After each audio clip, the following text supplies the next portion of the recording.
Hey guys, how's it going?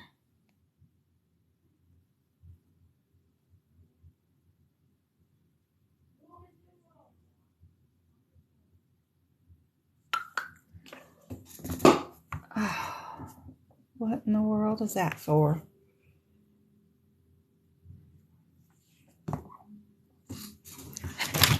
Hey guys.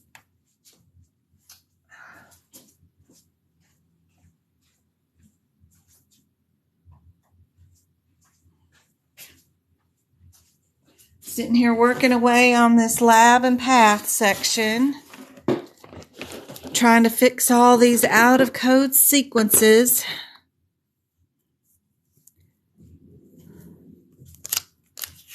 Find all these out of sequence numbers that are all over the place and get things highlighted like they're supposed to be. How's everybody doing today? Great, Annie. I hope it goes very, very well. That is awesome. I hope to gather up some more information from people taking their exams that I can share with you before then. That would be helpful.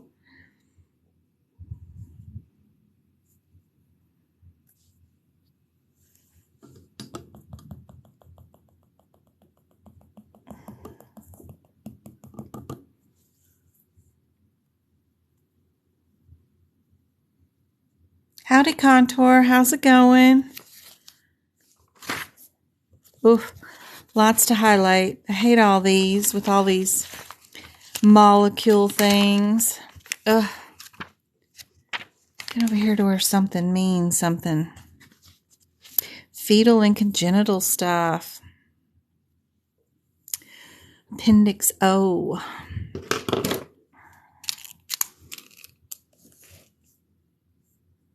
I did some lab and path book prep. It's on YouTube right now, guys, so it's already there.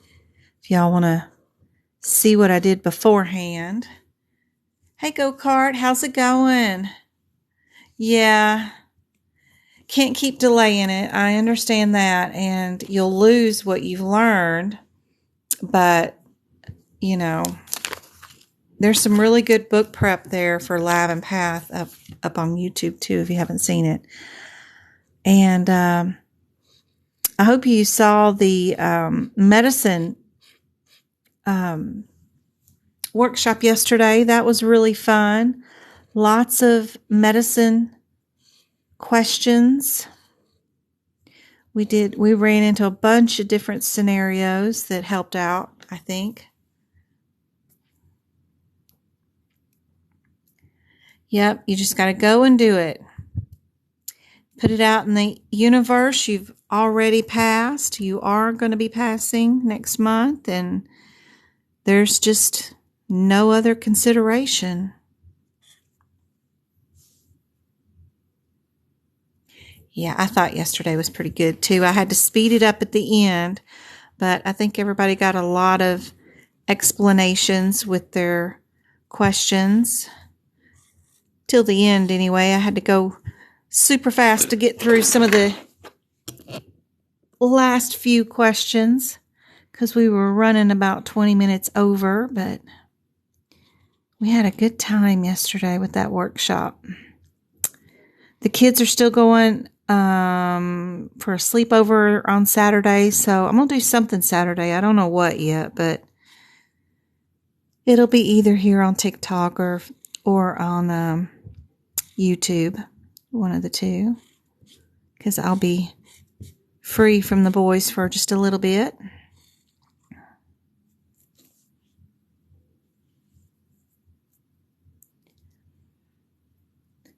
Good, Annie. You should be taking A, B, and C often, as many times as possible. Even if you can only do practice exam questions A, B, and C, even if you can only get 1 to 2 questions a day, go on and get those done. Keep doing them. Keep looking at why the answer is the way it is, why the wrong answers are wrong, why the right answer is right. Look up every code that's in the scenario. look up things that you can see in the answers to see if, is there a way I could have seen this without looking at the question? Are there any similarities to the answers? Are there any modifiers that make or exclude certain answers? Really dissect those questions, that 150 questions you got to practice. I have some new questions tonight that I've never shared, about 30 of them too. I don't know how I'm going to get to all of them, but we'll see. Some of them are more anatomy-ish, so they won't take as long. Let's do a wine and coding Saturday. All right, Annie. Now that sounds great, actually. We're going to do a what? A wine and coding Saturday. Should we do it on TikTok or should we do it on YouTube? I wonder. That would be fun. Hey, McGiggles. That's awesome. Thank you for the roses. Whichever. I wish I could stream two at the same time. But that's cool. What did she call that? I'm going to keep forgetting. Oh, do wine and coding Saturday. A wine and coding. Got to take a picture of that so I can remember. Should we, I'll be free most of the day. We're working on making a floating wall-to-wall desk around one of our rooms here. We've got a media room in the house, which is a bedroom without a closet. It's really what it is. But it's super tiny. But, it's a square box of a room. And we got a doorway that comes in right here. But I ordered some wood from Maynard's or however you say that.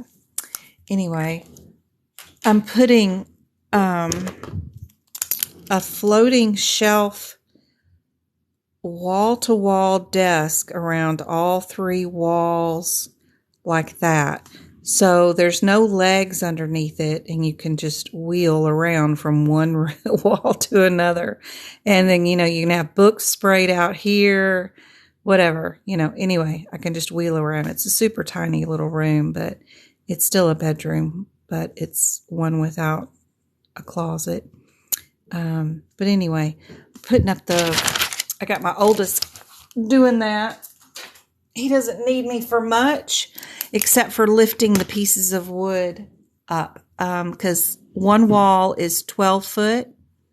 So I got an 8-foot piece of wood. I don't know what you call it. It's kind of like butcher block. It's really heavy.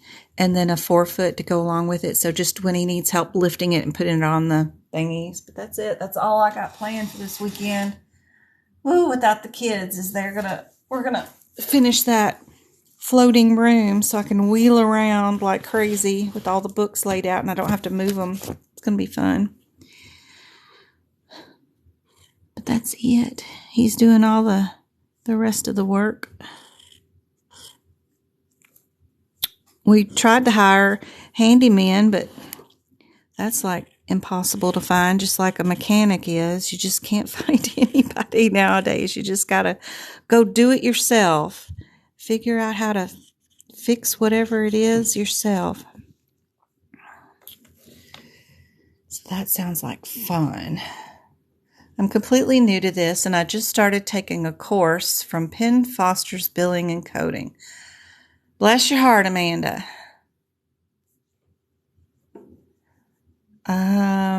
Annie, I'm going to learn by doing. That's right.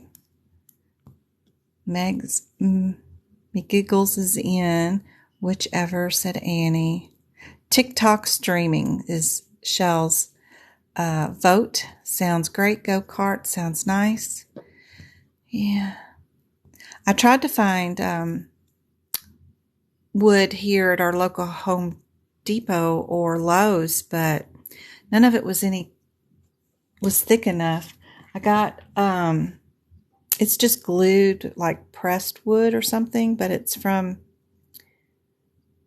some department store like out in Indiana. I don't know. They shipped it here to the house and it ended up being a lot cheaper. It's like pine, glued pine, but it's 1 inch thick, so it's super thick, but not as thick as a butcher block, so it won't warp or anything. So, and it's unfinished, so he's outside sanding it and doing all that mess right now. I was trying to bring a picture of it up, but I don't even know. I have to show y'all when you're done.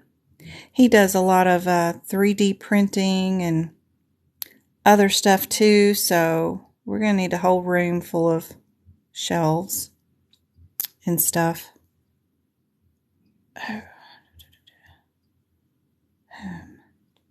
Let's see, what was that? Glued pine. I don't know what you call it.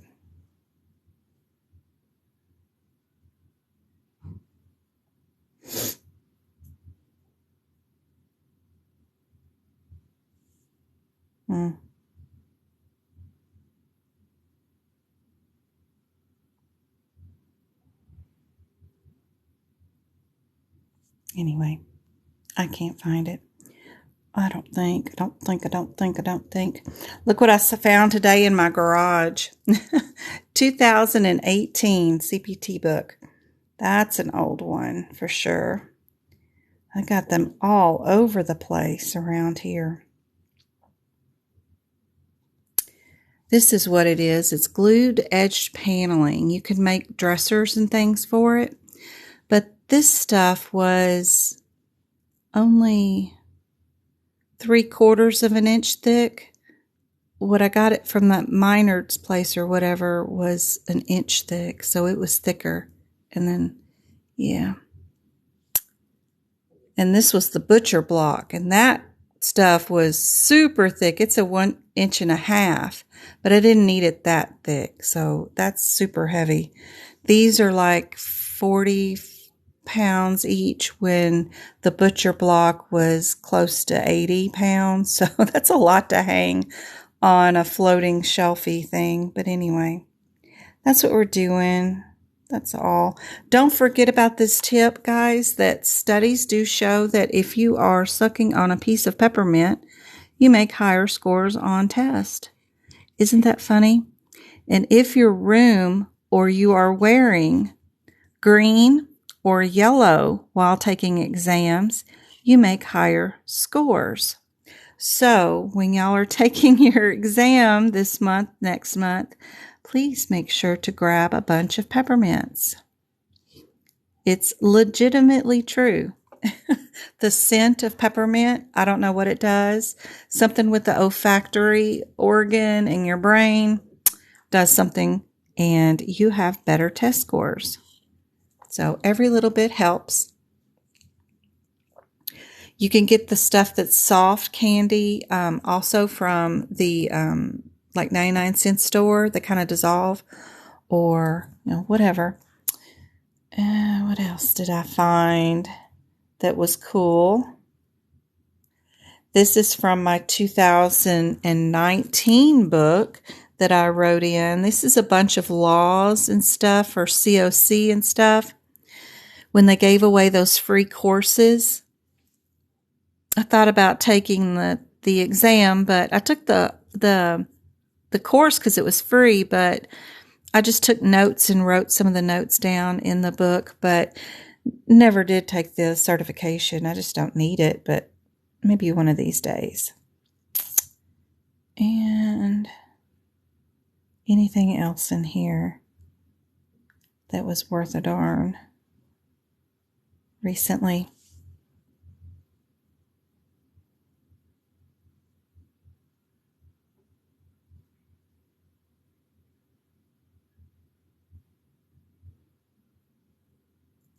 All the conversations with my car mechanic to get that thing done. Ugh. I wish he would hurry up and finish. This is sort of what it looks like. It's kind of all pine with the knots and stuff in it. Yep.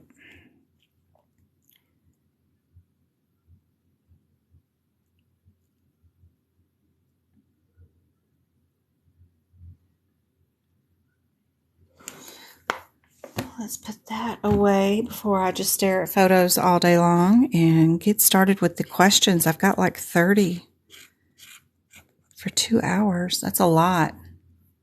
How much is gas in Arizona? $4 and about 20 cents a gallon. Hold on. Let me put this right there in my natural spot. Come on. So about $4.20. Take a whole bag and wear green. I'll do anything. Yep. If it's worth 1 point, use a peppermint oil infuser at home. Yep. If you do it online, that's awesome. Yep. So gasoline is about $4.20. Is that good or bad? I don't know what it is anywhere else. I went to California to take the boys to Universal Studios a couple of months ago, and I think it was maybe about $4.50, $4.60. I can't remember. I know I bought a mom and her son a gallon of gas. They said they were stuck at the gas station. I didn't buy them a gallon. I filled up their tank. I just turned the machine on and let it go. But I think it was $89 to fill up their tank. It was really empty, I guess, but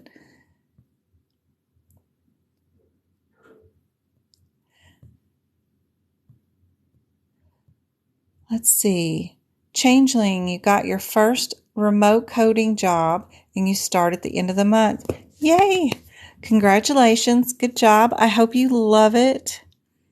Working from home is amazing. I've been doing it since 2013. It's just the refrigerator is super close by, so maybe get a timer for the fridge or something.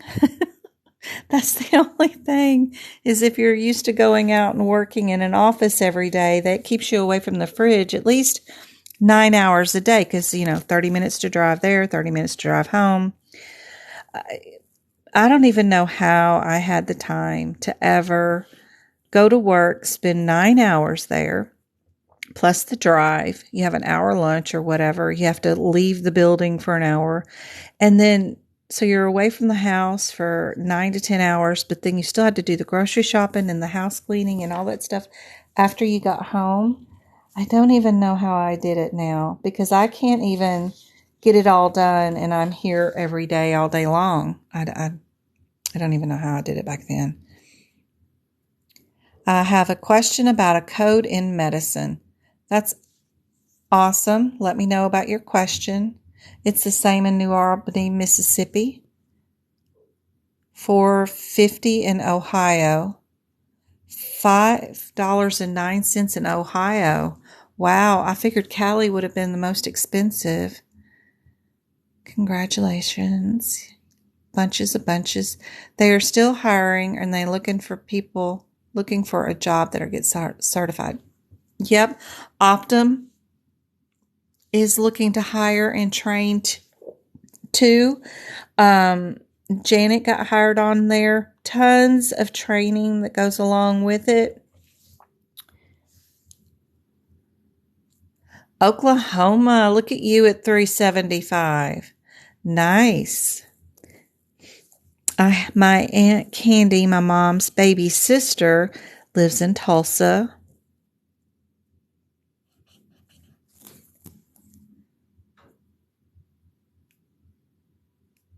I know. Are you serious? $3.75.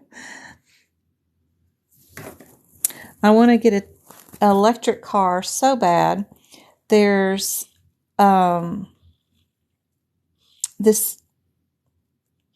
several of them, and I have solar panels on my house, so I could recharge at any point if I did get an electric. I just need one that's like SUV-ish for my mom to get in and out of.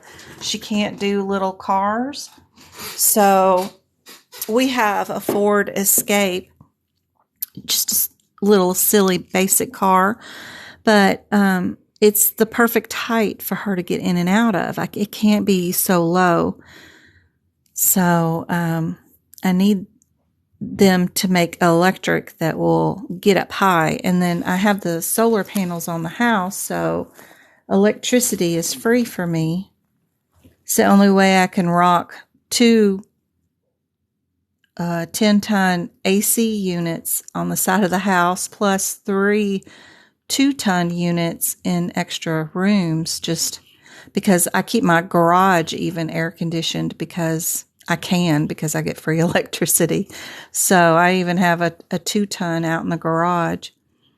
So the boys play drums out there and stuff. So I could so do an electric if they could make something that people can get in and out of. Texas is $4.19.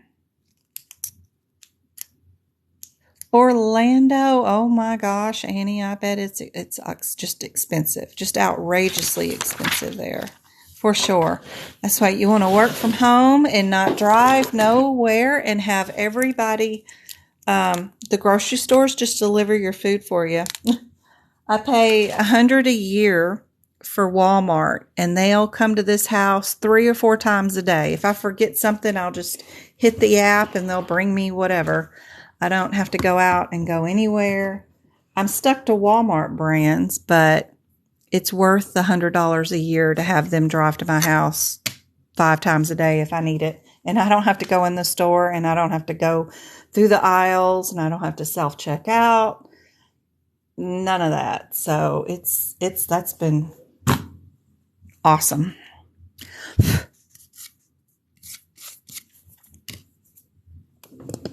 Love the Walmarts, but I don't particularly like their meat department.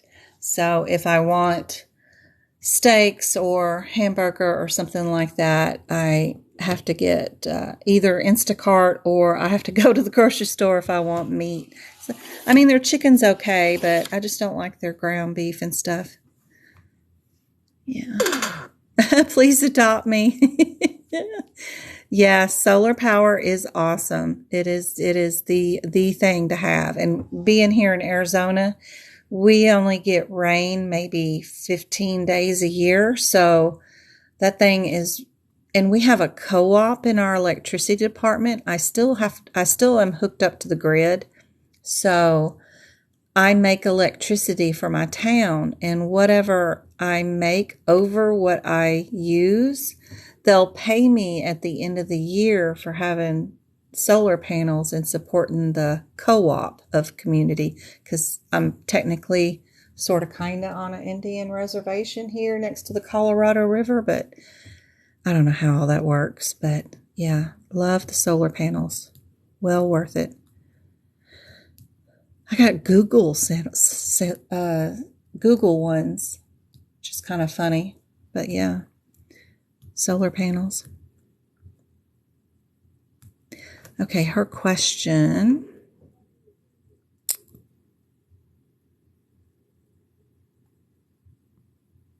I understand writing. Yeah, with the federal incentives and cash back you get from your state and cash back from the electricity department, solar panels are awesome. They are awesome. They really are. Well worth it. I understand writing the components for the vaccines. It's the E&M with it that is confusing. The administration fee, the $71 and the $60, is that the one you're talking about? It's crazy confusing for sure, if that's what you're talking about. Go over there. It is insanely confusing. I go to medicine.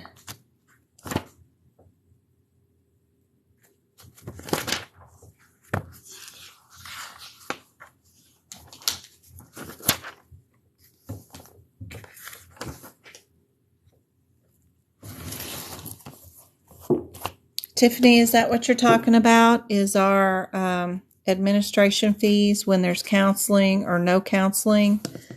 These codes? Because if you're counting components, If you're counting components, then you're only going to be coding the 60 and the 61. So I'm on page 720 of the 2022 CPT book. I don't have this section done yet, so you'll have to excuse the blankness here. But when you give patients vaccines, we're either going to bill an administration fee for the syringe and the needle, which is the 71 and the 72 and the 74 or 73. The crazy thing is, so the 60 is administration fee for components of every single vaccine that you give. So if a doctor counsels a patient, and it is documented in there that says they did counseling, that means the doctor told them what a tetanus diphtheria vaccine was, why to get it, what the risks are if you do get it, also what the risks are if you don't get it, and explains every single component to them. When that happens, you're going to bill your 60 and 61. And these are for each. This will only count as one component. So if you're given DTaP vaccine, which is a diphtheria, tetanus, and pertussis vaccine, it's one vaccine, but it has 3 different diseases in it that it will protect you against. That doctor went through the trouble of explaining to that patient that what the risks are for getting each one of those vaccines and the reason to get it. So you get to bill for each component. So if we only did a DTaP, we're billing for the 3 components there, and we would bill this one for 1 component. Then we would bill this one times 2 for the 2 additional components, so that would equal 3 components. Now, when the doctor doesn't do any counseling, he just orders, or she orders the patient to have some vaccines, and the nurse gives the vaccines. We're just going to bill for the administration for the nurse to give the vaccine. In that same scenario, if we gave a DTaP, it's all in one syringe because it's all combined into one vaccine. You bill just this. If we gave DTaP with a hepatitis B that was its own separate vaccine, we would bill this with its add-on code.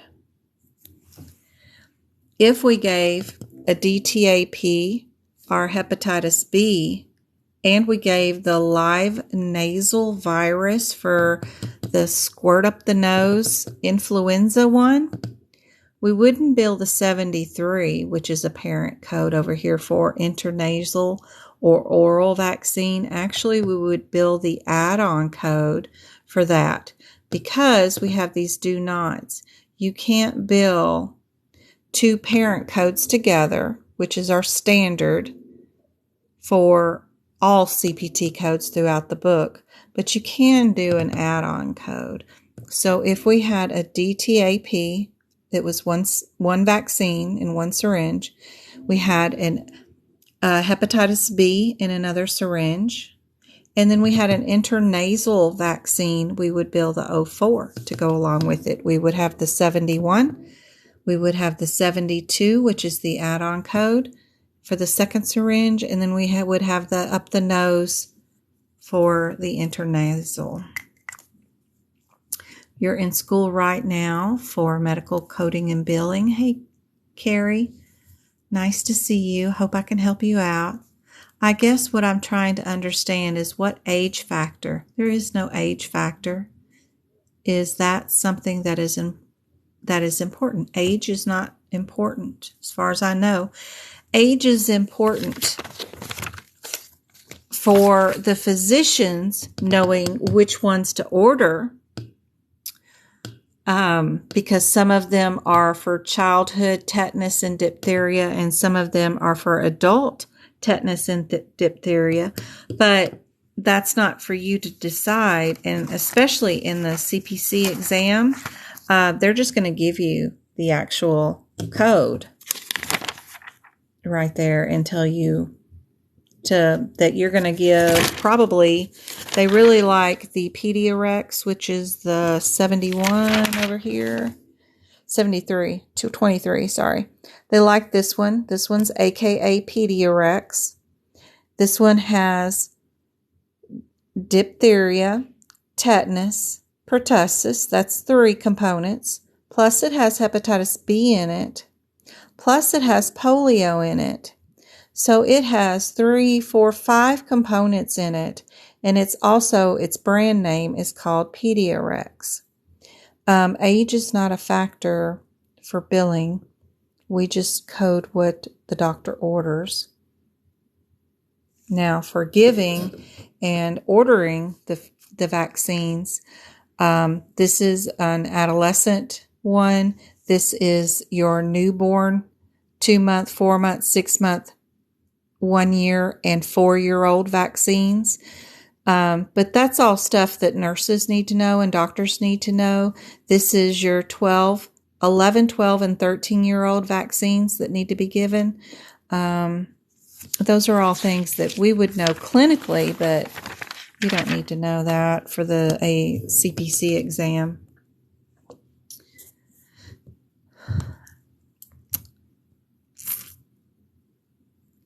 With updating our 2021 books, do you have how we would be able to use the new code? Ooh, that's a good one. I was working that up last night on YouTube.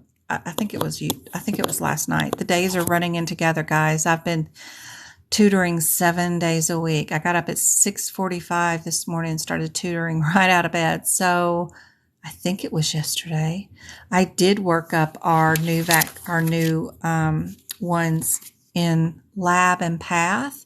If that's what you're talking about, I'm wondering. I don't know. That's where my mind shoots to.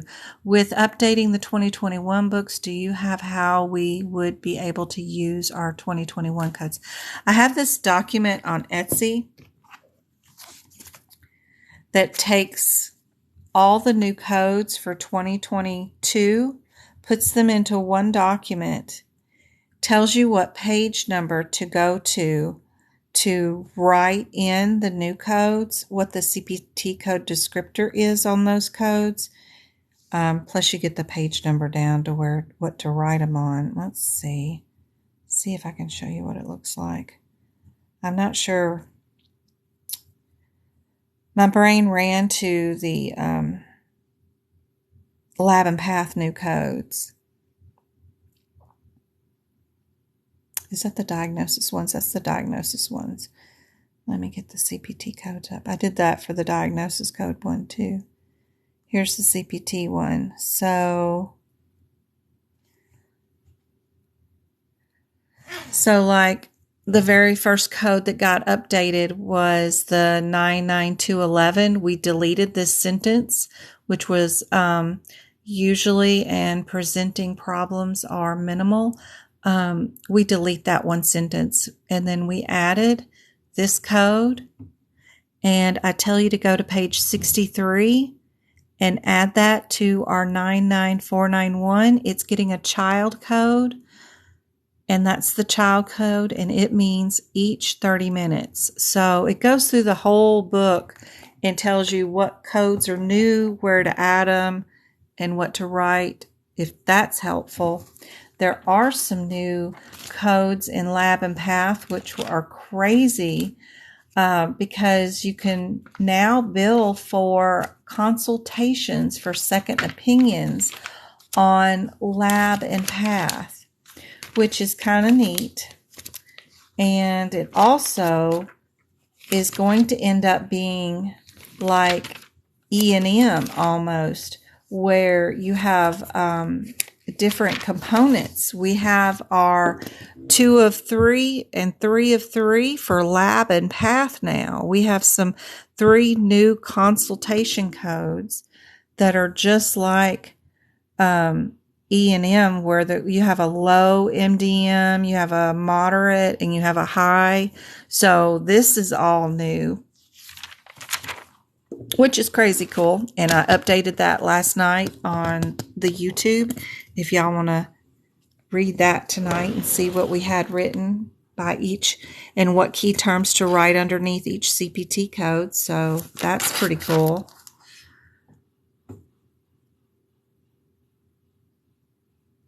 I don't know if that cleared it up. I hope it did.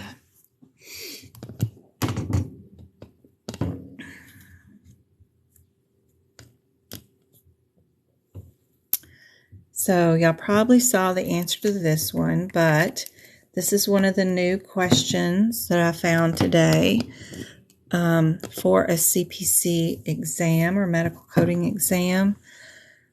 I don't run into this and haven't heard anybody fuss about it or say that this was on their exam. This was a question that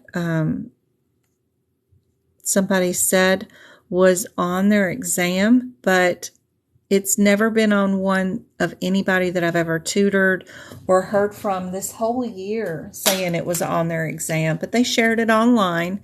So I brought it forward.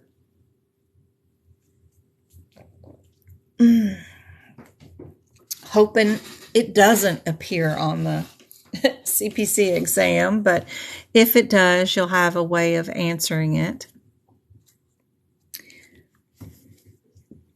Oh, if I can get this up here. Our answer is 4. And then it tells you we did get a explanation for that. Sorry, my kids are making a lot of noise. So we've got these resource-based relative value scale that is used for Medicare payments. It's to help curb costs, they think, or say, or want to. I don't want boys out there just to staining away on that wood. It's distracting me. So they use this calculation to get to a certain percentage of what they might or might not pay for a certain visit. But if you ever have this pop up, have notes in your book that this is your answer, and that'll help.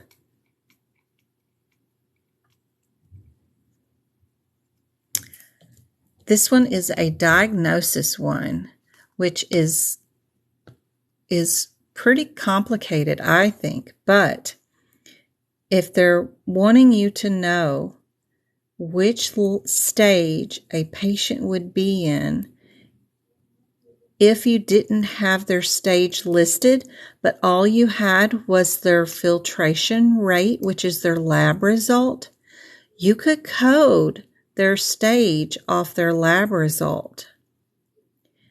Crazy, you could. You wouldn't even need to query this physician, but what stage would this one be if we had a filtration rate of 18?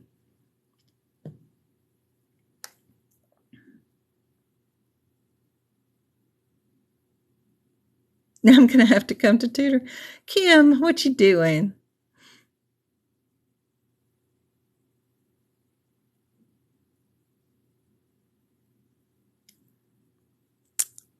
Anybody want to take a guess? How many have I got in here? I got 26 of you. How many? Anybody want to take a guess what a filtration rate of 18 would be? We got a D. Good job, Jill. Anybody else?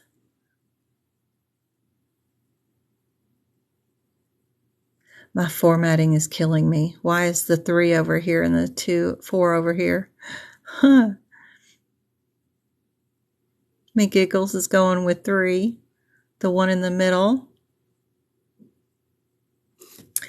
All right, get ready to take some notes.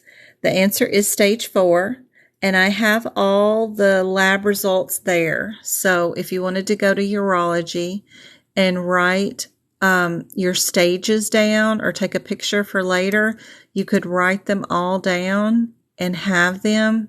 So the next time you see it, that you'll know that stage 1 is here, stage 2 is here, stage 3 is here, and stage 4 is here, and stage 5 is here. So they stop filtering so much stuff the higher the stage of disease process goes by. You'll see less and less filtration. That's why they have to come in and get their dialysis, because it'll start filtering for them. I'm trying to pass my test and I'm freaking out because I've been out of the book for so long. Sometimes, I have to walk away from something and not look at it for a while. And then because I've learned so much already. So for when I did the CPC exam, I refused to learn E&M. It was only 10 questions on the exam out of 150. I was like, it's just too many rules. E&M is just all over the place. I've learned anesthesia all the way through medicine, and I've learned ICD-10 and HIPICS. I'm not learning nothing else. I'm done with all this. So I refused to learn E&M for the exam. And, after a couple of years, and they started giving out those free exams, free courses, I started making the TikToks about how I thought that the course wasn't helpful in helping you pass the CPC exam, which is unfortunate since they give the exam and they do the course, but the course is not helpful for passing the exam. So that got me into helping you guys pass the exam, which forced me to learn E&M, which, I had to drop it. I dropped it for like a year and never even looked at it. Now looking at it, I can look at it with a more open mind now that I've had some time away from it when I was trying to learn it just to pass the course. So don't look at it as too stressful, Kim. I think sometimes a break in my long-winded speech is a good thing for learning. You need to process and make a filing cabinet for all that information and then come back to it with a clearer head at some times, and I think that's just fine. So hopefully y'all got that written down. Sorry about all that. There we go. These touch screens are rough. Which are the codes for pneumonia and influenza? A, B, C, or D?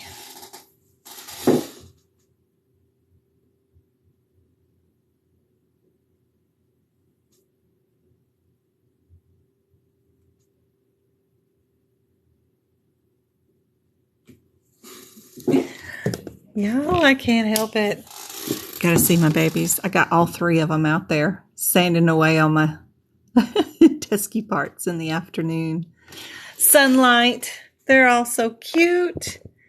My little guys out there helping away, making desk. Now if I can get the camera to focus again. Come on. Come on. There you go. All right.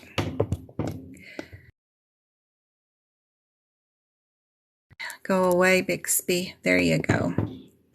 They're working away. They are. All right.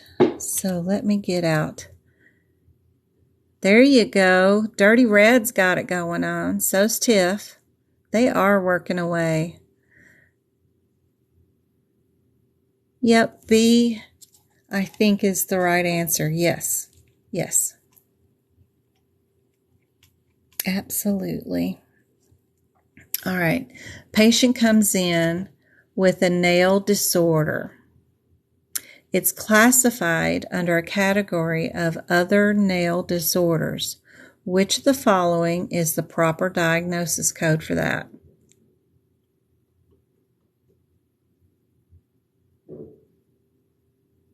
We got an 8, a 9, a 4, or a 5.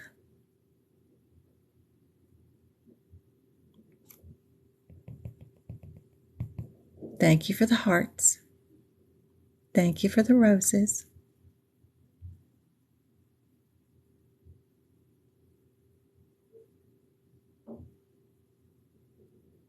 Anybody want to take a guess? Anybody got open their diagnosis code book?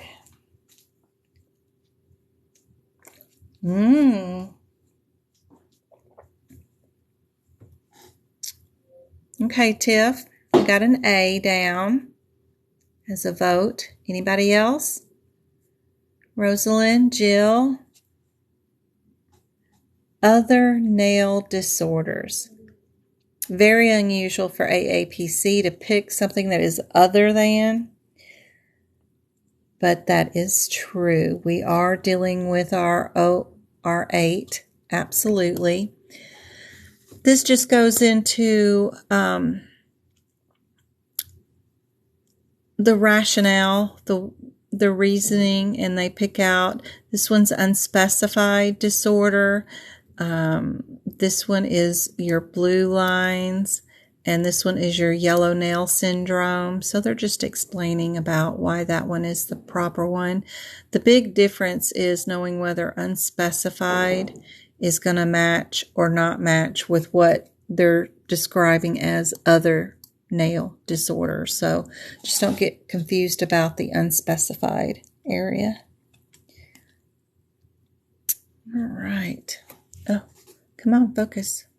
What are you not focusing for? Why are you not focusing? What's going on? There you go. All right. A patient is receiving anesthesia for amniocentesis. What is the correct CPT code?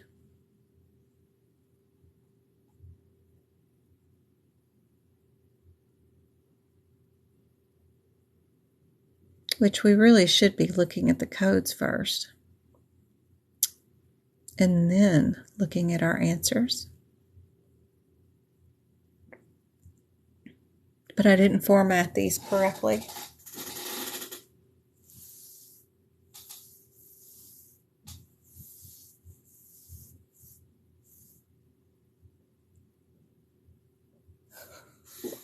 They're all so cute.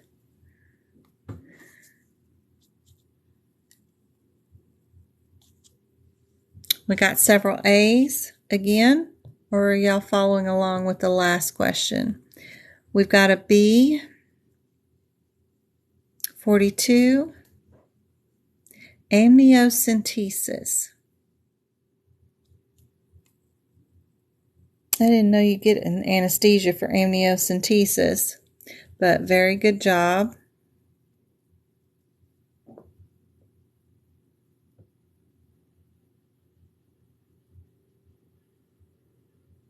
Six is for hysterectomy, 8 is for pelvic organ, and 4 is for pelvis surgery.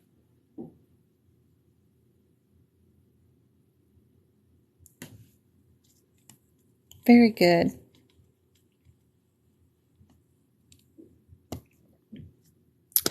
Which set of codes is for our cabbages?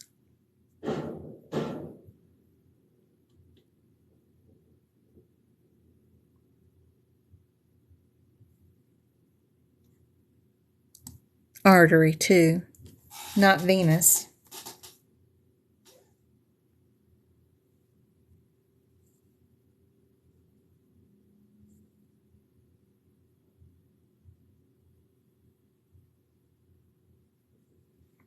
Our 49 is my favorite cardiac one. It's our defibrillators, DDD, right? So I remember that one. So I don't think it's going to be A.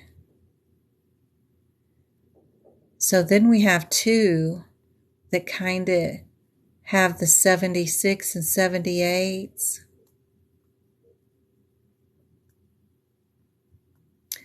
Kim, I'm going on vacation coming up soon too, girl. the 30th through the 4th, I got Gabriel, my oldest son's best friend since junior high. He's another son anyway. He's coming in. I haven't seen him in 2 years for a week. And we're going to go swimming from the 30th to the 3rd. So I'm going to be out of town that whole week. I've been threatening to take my books with me, but I probably won't have any time.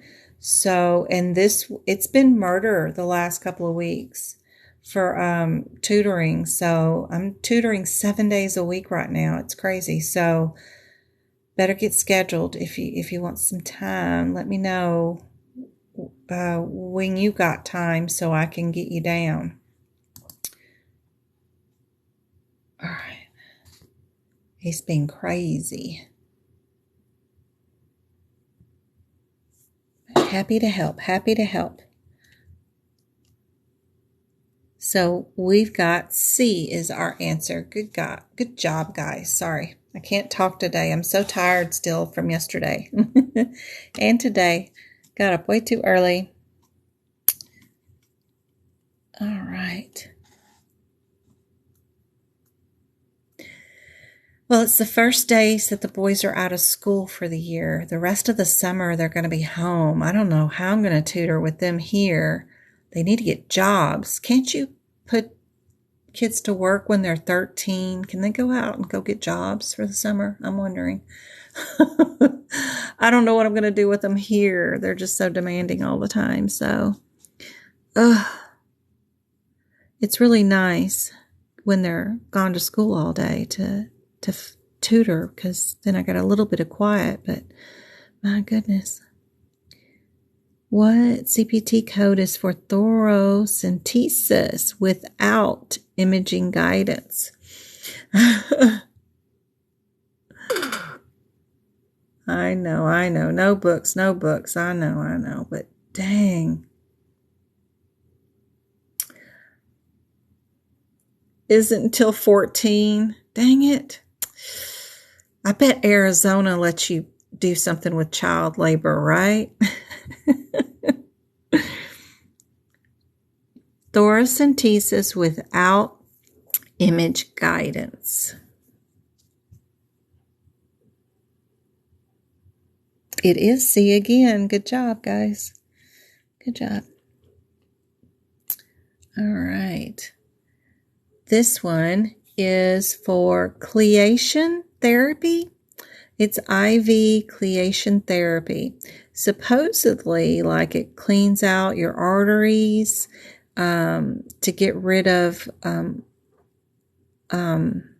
cholesterol built up in your arteries.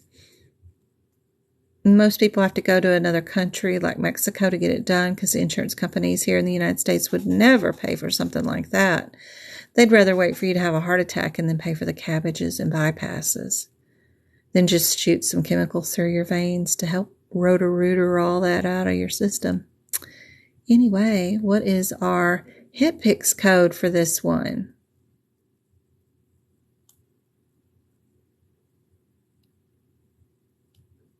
And it is not C this time. So we can eliminate that one off the list.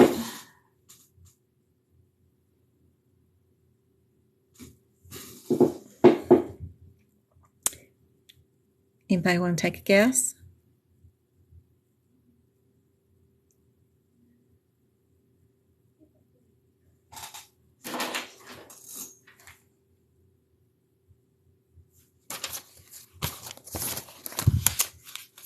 Hadn't we done tutoring before, Kim? I know it's been a while, I guess. I'm like trying to think back when the last time we did tutoring was.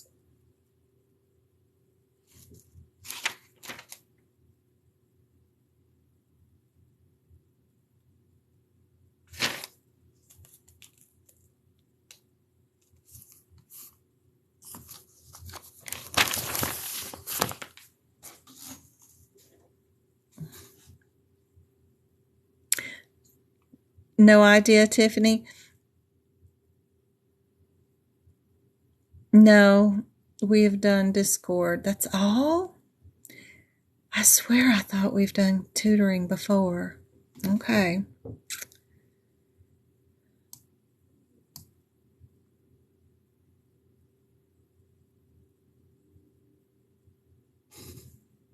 Yes, guys, it is our crazy outlier M. So M is our answer. And here's what all the differences are. We've got an ultrasound with the 89. The 22 is rehabilitation. So is 23. And then our chemical ectomy is our M code for hip picks.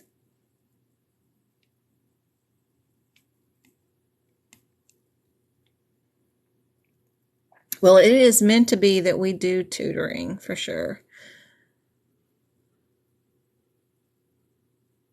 You can't find A in the book. I have no idea. Oh, Lord, I'm still not even done with all the notes yet. Oh, my gosh. I've still got 2 more sections, lab and path and medicine. I'm going to get done with these, I swear. All right.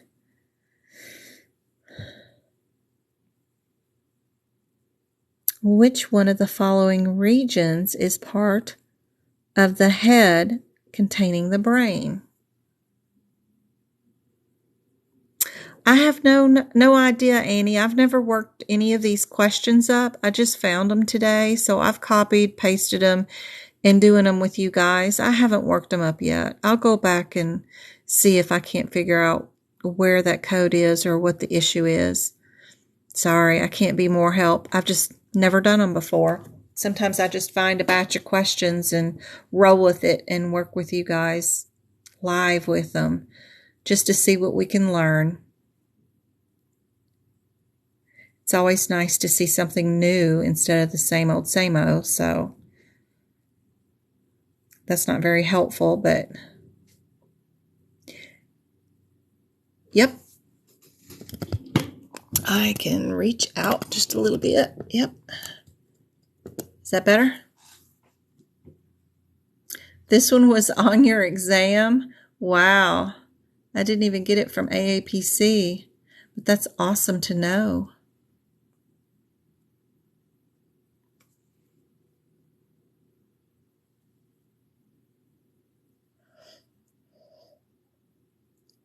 I'll add it to the list of stuff that's been on the exam in the last 45 days.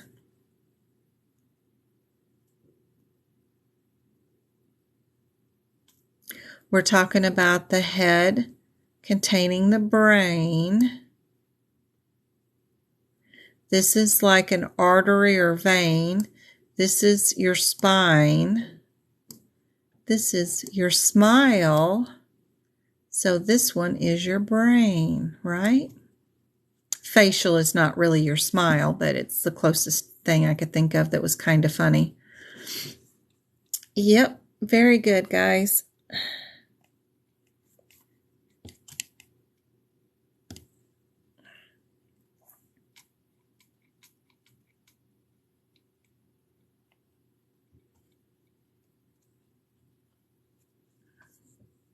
Herniation or prolapse.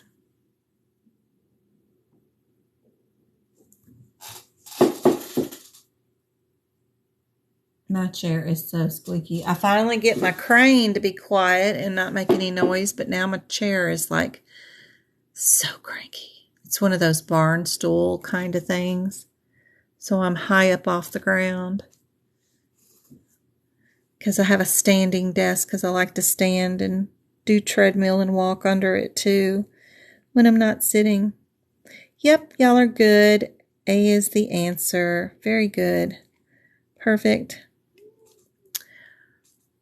The function of a female reproductive system includes all of the following except, and if you have my female reproductive notes, it is on the first page, which has the ovary pictures on it. That list is there.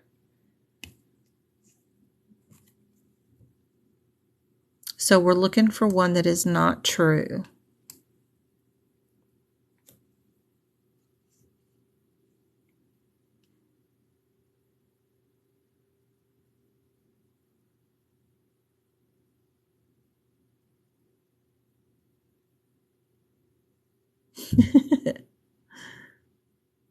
Yep, that's the one that's not true.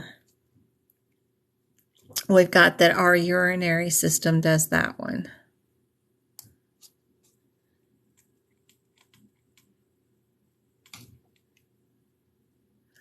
Which of these surgical connections of two tubular... Oh, neat. Neat. If you take two tubular things, cut them apart and stick them back together, what is that surgery called?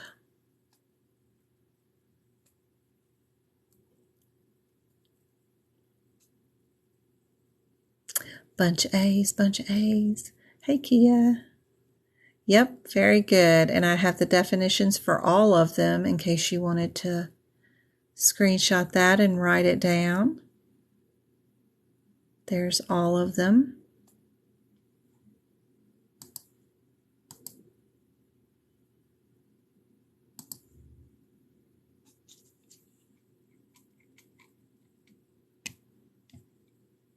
Which of the following is the best description of whatever that word is? Oops, there goes my sidebar again. Can't stop touching my screen. Gonna need to get my bigger one out. I keep showing y'all the answers. Get the big one out.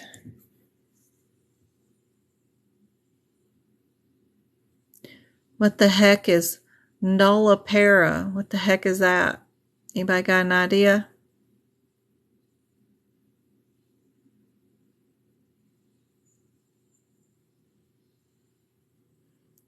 Null. If you think you're null and void.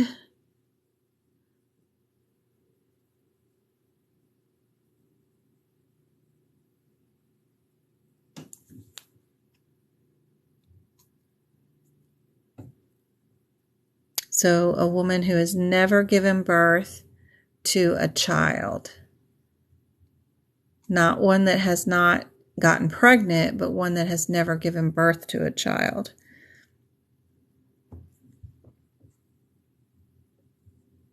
Para means live birth. Yes, it's D.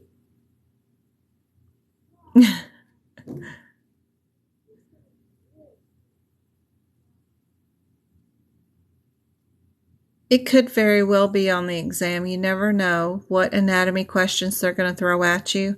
I had one question that was a couple of questions up that somebody said was on the exam. There's no telling. They have a plethora of questions that they randomly can pick and can put onto any exam at any time, especially your online ones that aren't pre-printed. What is the main purpose of HIPAA? What are they trying to accomplish? You took your exam online today. Good luck. I hope you wake up in the morning with just, it says pass on it. You won't know your score, but it'll say pass. If you can remember any words or vocabulary terms or CPT codes that were on the exam, you can send those to me and I'll push them out and let everybody know about them. You could possibly help somebody pass their exams because, you know, super important. If you just knew one word or one code to look out for, might have made a difference. So that's always helpful. We do have D. Very good. To limit the use and disclosure of patient health information. Perfect.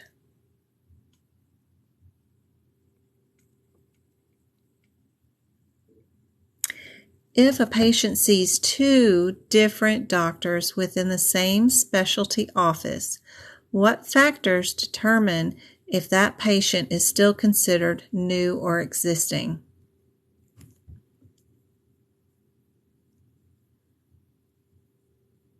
Thank you, Stuck.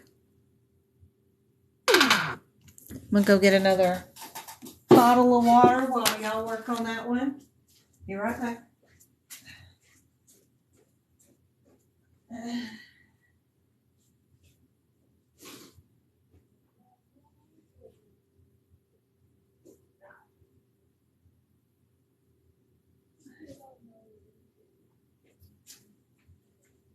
Oh, it's better.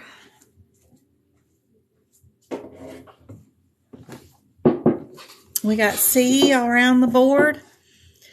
Yep, doctor subspecialty. Very good. Perfect. In large clinics, it matters if you're seeing a cardiologist versus a primary care physician, whether you're a new patient or not. It matters. That word subspecialty just looks so weird and foreign to me. I don't know why. All right. Which HIPHICS modifier is used for new equipment?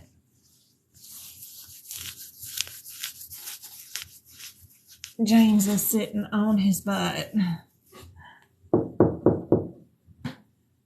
Are you sitting, James? He done got tired. Anybody know what modifier is for new equipment and HIPHICS? Hi, Christina.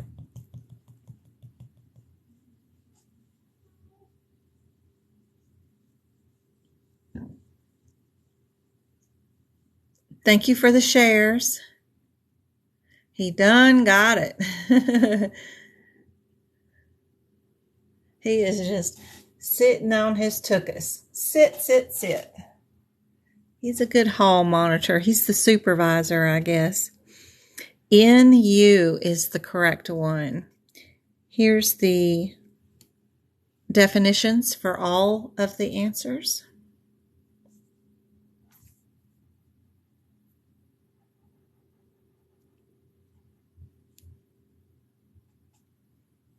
Thank you for all the hearts. All right, what code is used to report performance measurements? Ooh. This is what I do all day long. Performance measurements, pay per performance, HEDIS guidelines, STARS, PQR. Anything like that. Which one of these codes is to report a performance measurement?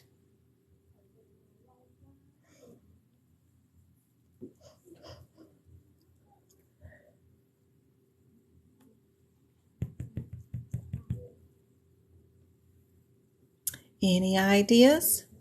Anybody want to take a guess? We got two that are the 96s. One's the 97, one's a 98. We have two that end in 0, 40 and a 50. Those are my similarities.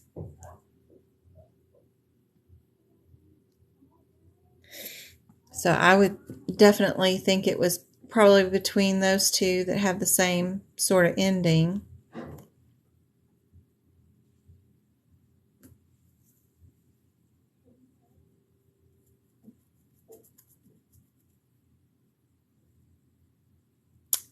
Jill and Go-Kart have it correct so far.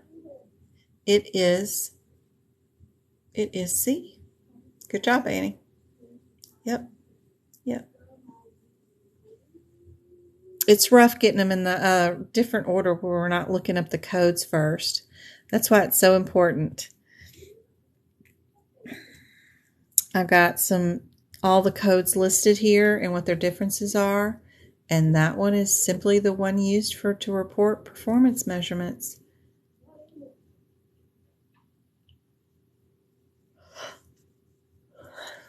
Online evals, aggregating results, disease processes. Yep.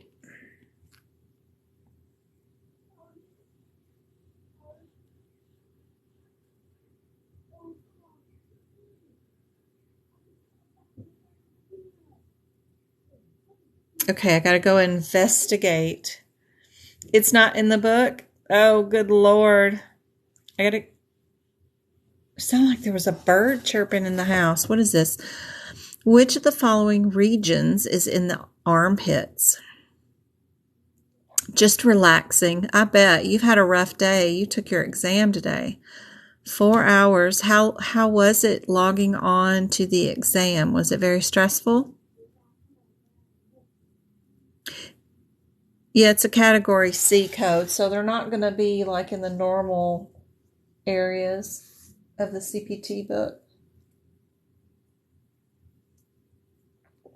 And they start over numerically over and over again, so without section dividers, so it can be harrowing trying to find one of those codes. Yeah, I was an hour and a half late logging onto mine because of the directions I was given and where to go to log on. It just took forever. Could figure out where to go. It's so stressful. We are axillary. Here's all the definitions. This one is in our hips region. We are posterior.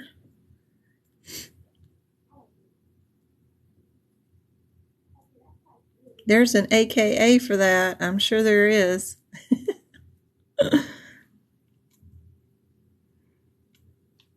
This one is hips, is new to me.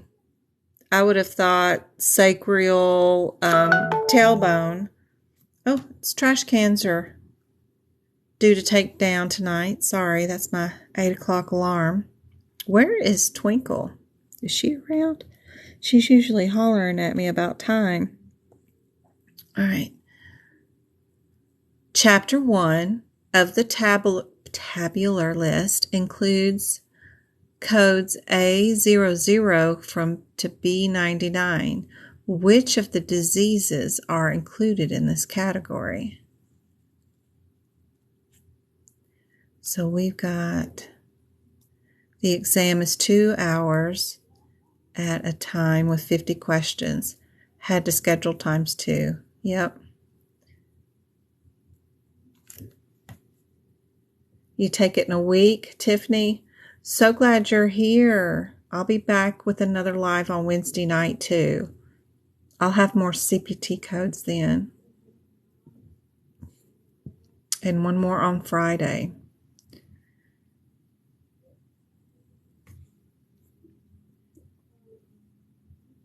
There you go. Axel. That's right, Shell. With the AE at the end. Love it.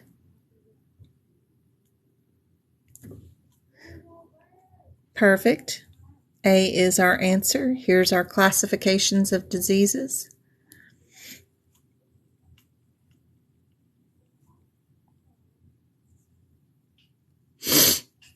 The medical term that means shortening or the act of drawing backwards or the state of being drawn back.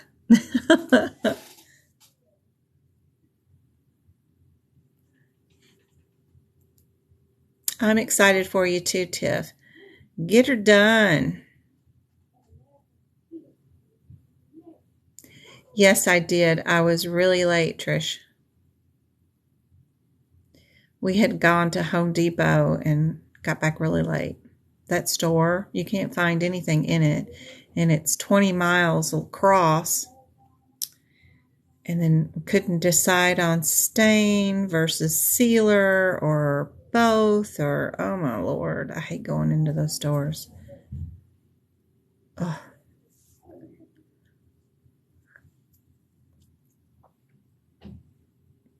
Very good, guys. Retraction is it. And there's the definitions for all 4, too. It was deleted on page 842.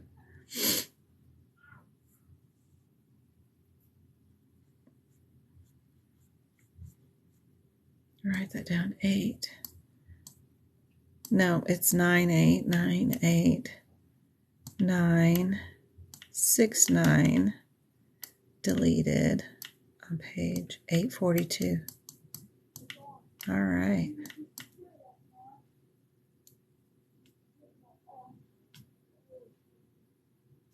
Yeah. It's a question I bought from a company too today, so I'll have to let them know. They got at least 2 of these first 30 of 100 questions. I haven't even gone through the whole exam yet, but the first 30 already have, what, 2 or 3 that have deleted codes on them. So it's not a very good batch of questions, but I don't mind paying them and seeing what comes of them. See if they help you out at all. Right. Another diagnosis code 1. A patient has an unspecified form of hyperparathyroidism. Which of the following is the correct diagnosis code? You thought you were going crazy. Don't be going crazy. They're just practice questions.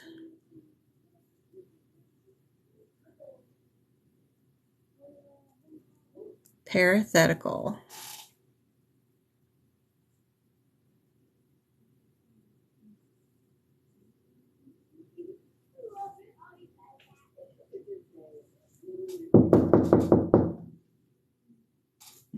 Travis getting all crazy out there. Yeah, you never know. It's a lot of these online companies, though. You buy exam questions for them. They'll put out a lot of questions, but then they don't update them when they're. It's hard work updating them year to year to make sure you delete all the questions and stuff.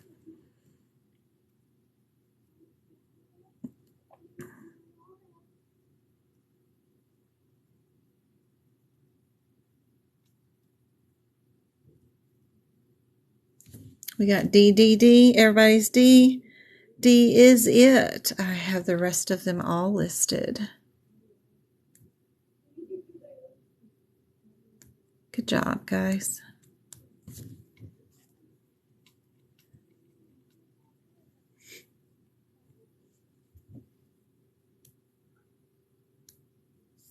Herniation of the bladder into the vagina is called.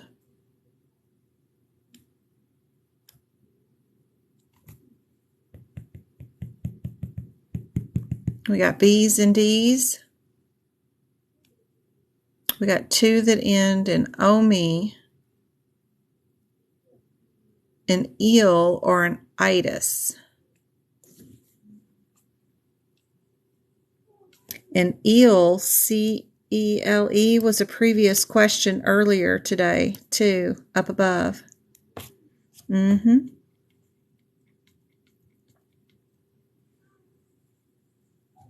Oh, hip picks.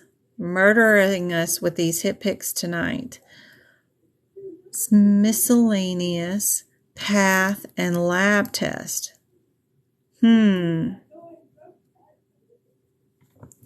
Travis, you're too loud, honey.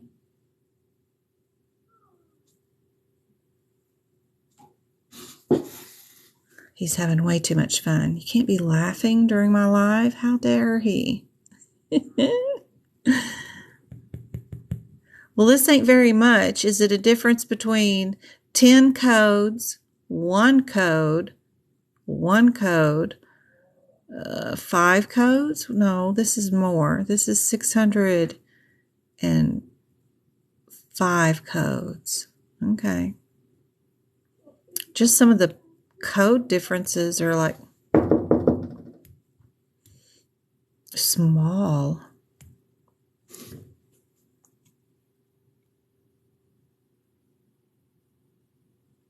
So if we're doing miscellaneous lab and path test, I bet it's not just 2 codes. It's not just 1. This one's only 10 codes. And this one would be 600 codes. So, if I was a gambling person without a book in front of me, I'd pick D just because it's 600 codes. I don't know. There we go. Could be, because there's at least that much difference between the numbers. It gives you plenty of room to work with anyway, if you needed to add a bunch of different tests in there. This is a familiar one. Very familiar from the exam. You know they're going to ask you stuff like this for sure. Thank you, thank you. Where's our Medicare Advantage plans? And if you ever do get Medicare, please do not switch to a Medicare Advantage plan. It don't matter how much they offer to give you and pay for you and cover for you. They will control your life with referrals and prior authorizations from that point on. With Medicare plain, Medicare, you don't need any referrals and you don't need any prior authorizations. Just go where you want and pay 20%. Way better than being holded to an Advantage plan, which is just an HMO that will control your life and never give you a referral to go anywhere. Don't do that, and don't let your parents do that. Have them just keep plain Medicare. Anyway, there she is. Oh, I'm sorry, Twinkle. You work on away. I didn't mean to.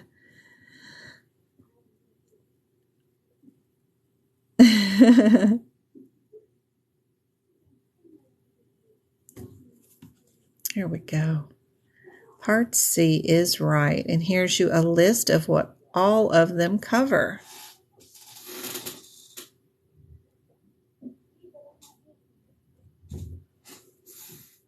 Be sure you have a list of what each of them cover written in your book, preferably in the very front covers of your book before E&M. Even if you think you know them by heart, you never know what stress does to you during the middle of the exam. So it is way better just to move the info and put it down there just in case your mind goes completely blank during the middle of the exam and you can know where they are. Yay. I hope it was a good exam and was easy. Well, this one's silly. Which HitPix modifier is for the left side?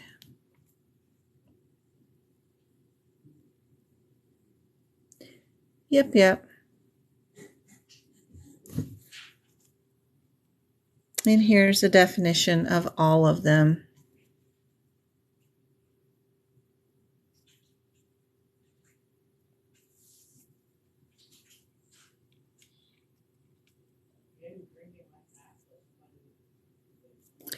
A patient receiving anesthesia for head vessel surgery.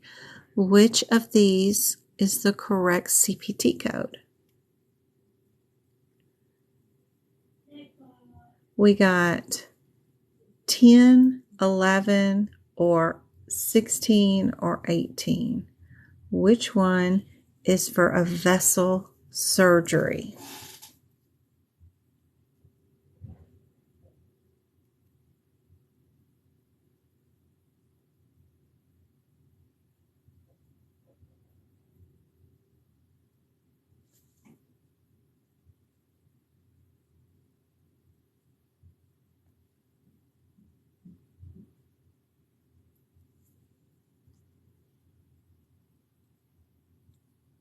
Correct. C is the correct answer.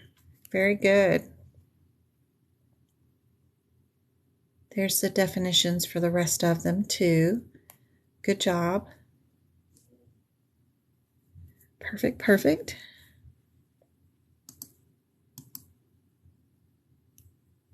I got 4 more.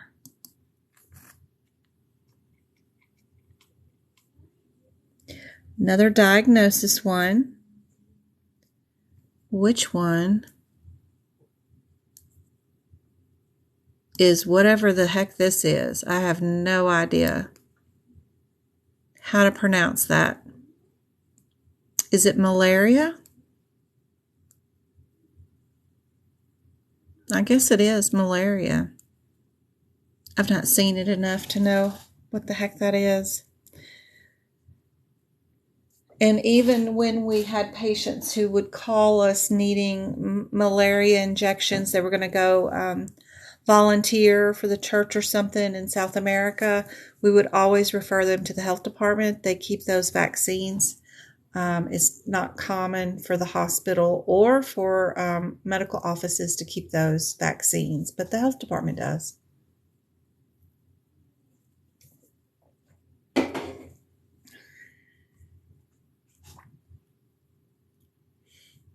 It's going to be a 0 code on the end. 1, 2, 3. It is. Y'all are right. Very good. The profundus, the crystalla, neat. And we have our unspecified, which is usually a 9 code or an 8, but here it's a 3. Very cool. See something new every day. Very cool. I like that one. Like I said, I haven't worked these up at all. I have no idea. I just bought them and put them here. I was like, let's go see what these new ones are. Patient undergoes low back, unspecified side. Which of the following is a proper diagnosis? One will be unspecified, one will be right, one will be left, and one will be unspecified. So that's usually the proper order that they come in. It's a sweat gland? No way. The malaria thing? Is it? That's cool. I have no idea.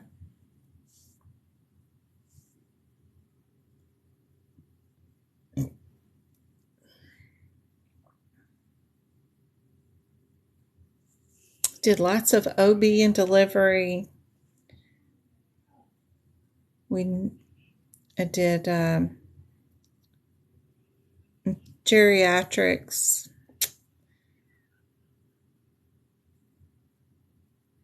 x-rays, labs, running clinics, running urgent cares, and then administration, but didn't do a lot of crap with sweat glands. Did vasectomies and circumcisions and anything OB and GYN, a lot of that, but never any sweat glands. That is cool. We've got our O, 40. Our O happens to be our unspecified side. There we go. There's your definitions for the rest of them.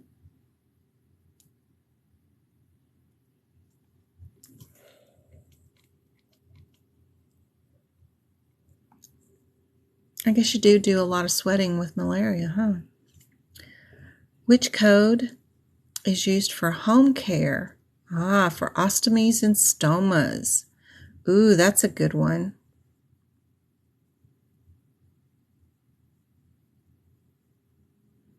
That's a good question.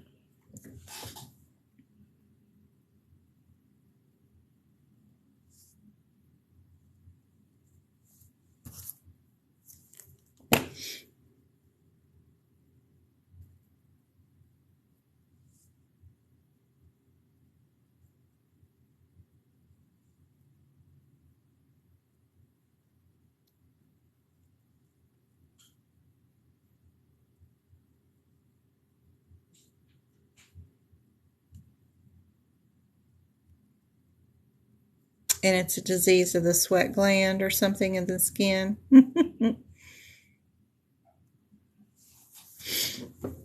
I'll have to research more about it, Annie. That's awesome. I'm not much of a skin person. I don't even, paint my nails or, have earrings or anything like that. I don't even own a hairbrush with all this hair I have. Just don't do much with the skin. What it is what it is. Save my money on other things. I'll eventually want to retire one of these days. Anybody know which one is used for home care?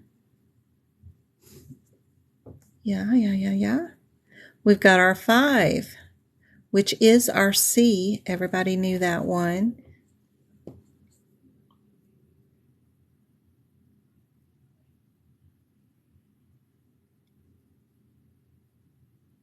Done a lot of home health agencies too.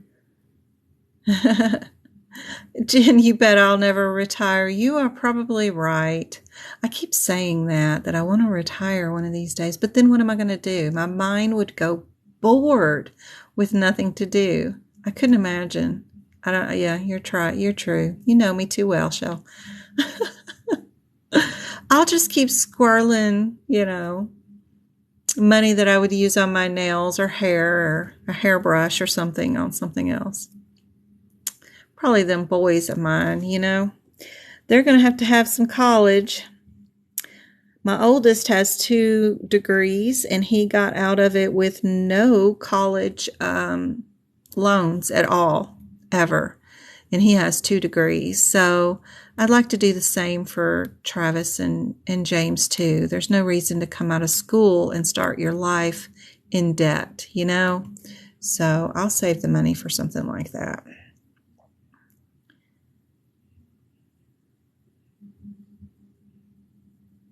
What type of incontinence is defined as dribbling of urine due to overfull bladder? It's called sneezing, right?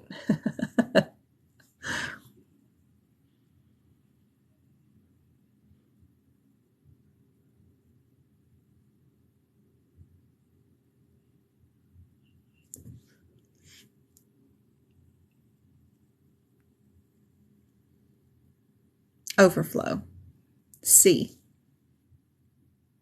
There is the definitions of urge, stress, overflow, and functional.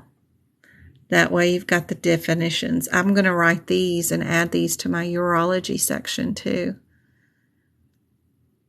Some of their questions might be out of date, but I do like the way they give you the definitions of even the wrong answers, which is helpful because, rationale in the AAPCs is just all about why the right answer is right. They don't tell you the definitions of the good ones. So this one's cool.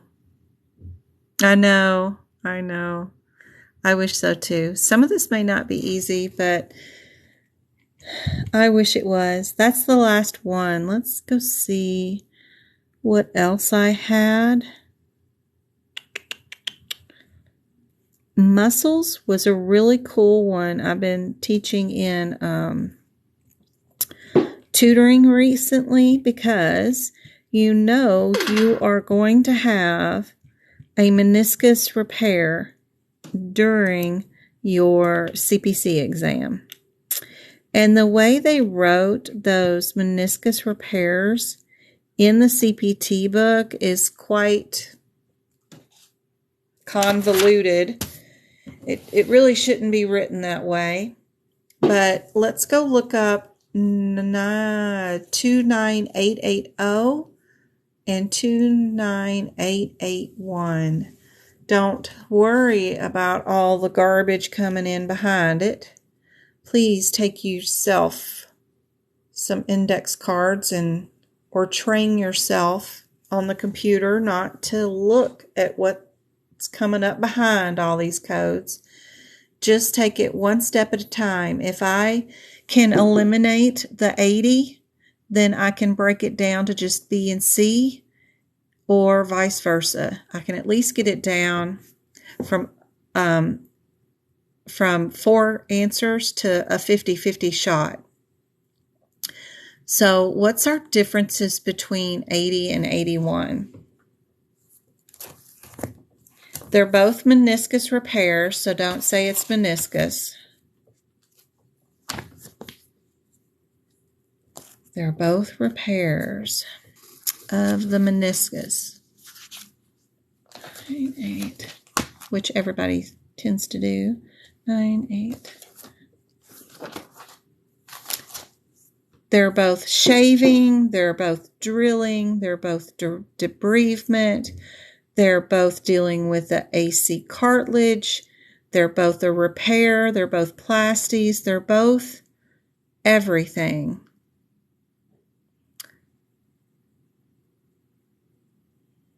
Yes.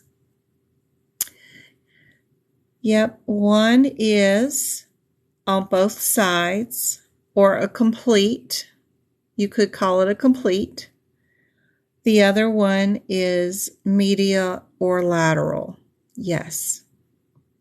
But they both have all the removal of the meniscus. They all have shaving, drilling, debridement, shaving, cartilage crap, fixing, all that stuff. It's all the same.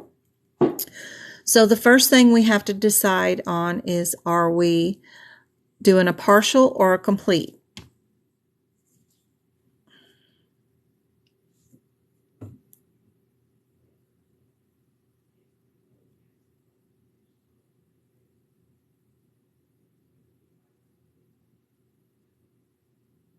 Partial or complete, guys?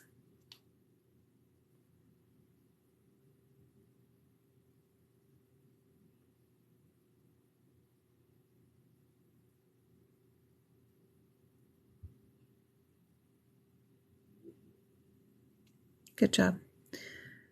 We're only doing medial. Thank you for the roses. So if we're doing just a partial, we know we're going to stick with our 81. So we can go through here and get rid of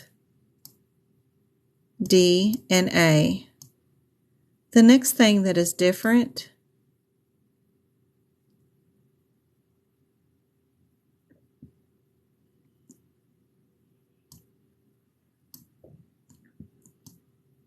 is just our one little old diagnosis code, right? Did I do it right? Did I do it wrong? Did I do it right?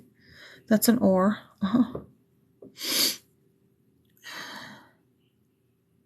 So what's the difference between our 211 and our 221?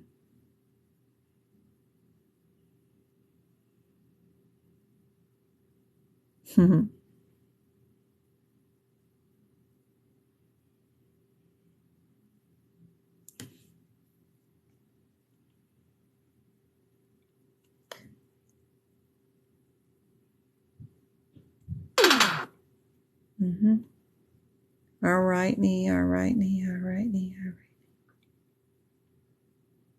Anterior or posterior? Are we anterior or posterior?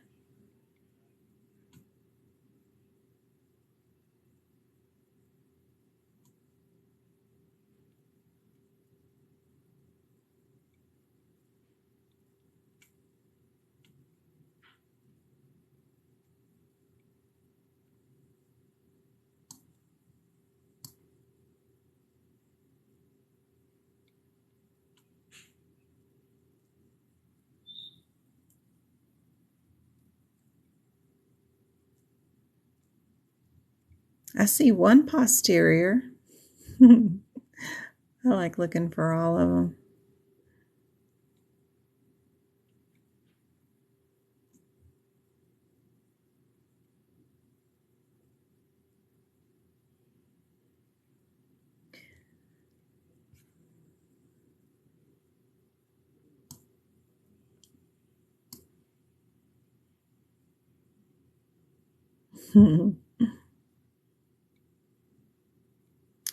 And sometimes the route into the knee isn't the part that they're fixing. So sometimes you got to be careful with that one.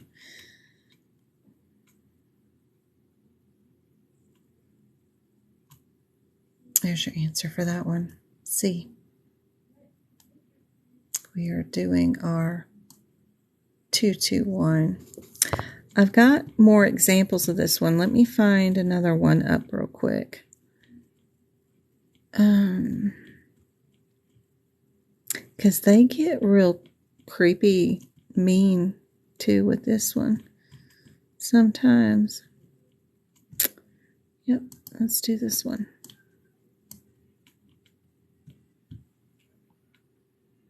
Here we go. This one has 3 of them in there.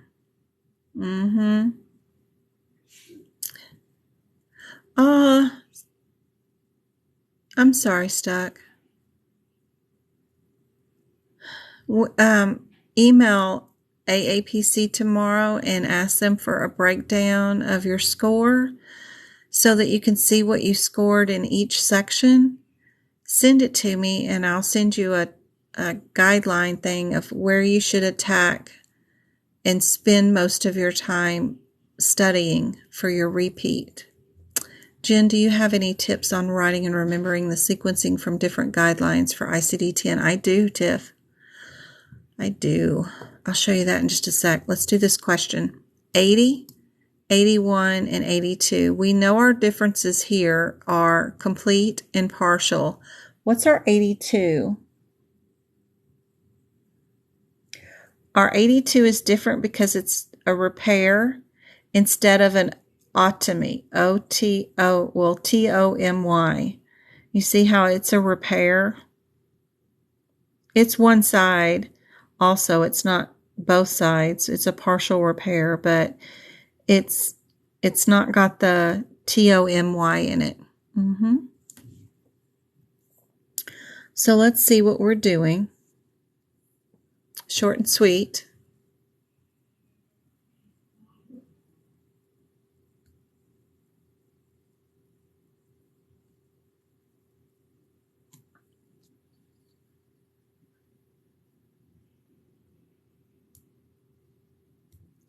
Yeah, just don't give up.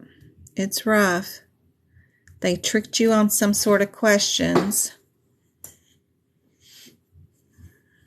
So are we doing a partial or complete?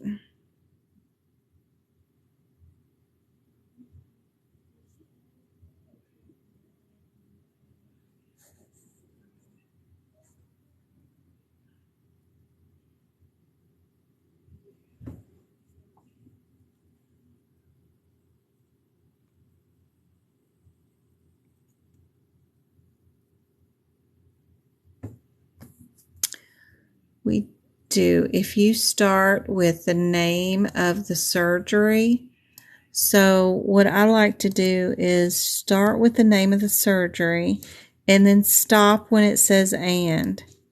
So we're doing a partial on the medial. So we know we're doing 81 and it's down here twice anyway. So then all we have is the difference between the right and the left. And we were doing left, so we know B is our answer. But in case you wanted to know anything about these, our synecdoche, usually our lateral condyle left was performed. That will be your 79. Oh, just on that particular question. Some people find out the same day. Oh, that's scary. We'll hope for better results for the exam for sure. I've got another one of these that I really want to show you guys that is super bad. Like, it's an awful question. It's terrible. Let's see if I can find it.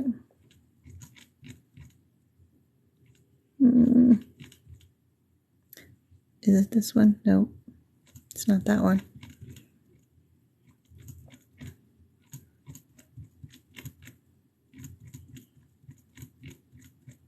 Oh, it's not on this exam. Where would have I put it? Maybe I put it here. Let me see. You see, that's all integumentary.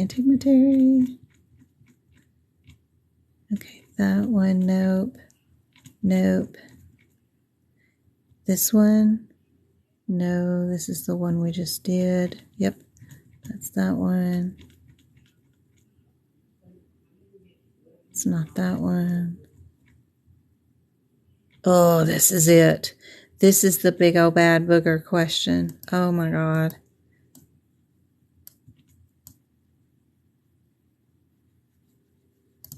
I just laugh. I'm like, really?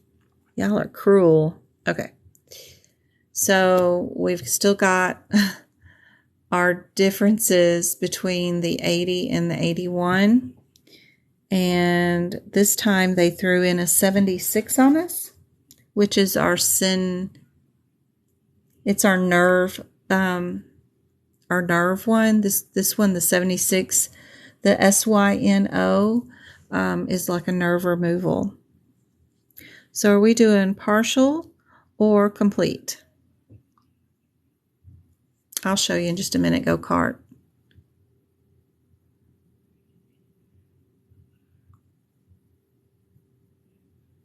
So we doing partial or complete?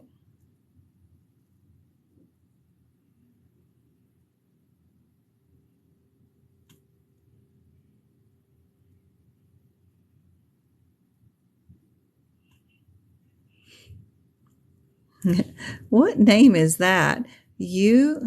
Why Doug gotta look like? That's so funny.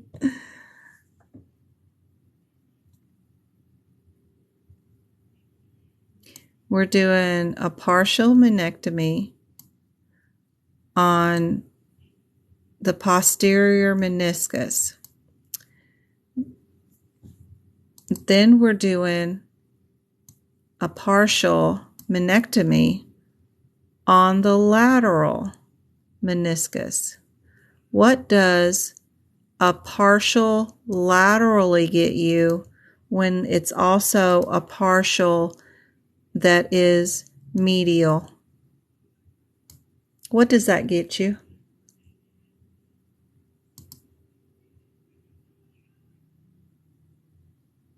If you're both lateral and medial? Yep. And there was one lonely person up there that got it right. Jill. Yep. Isn't that cruel right there?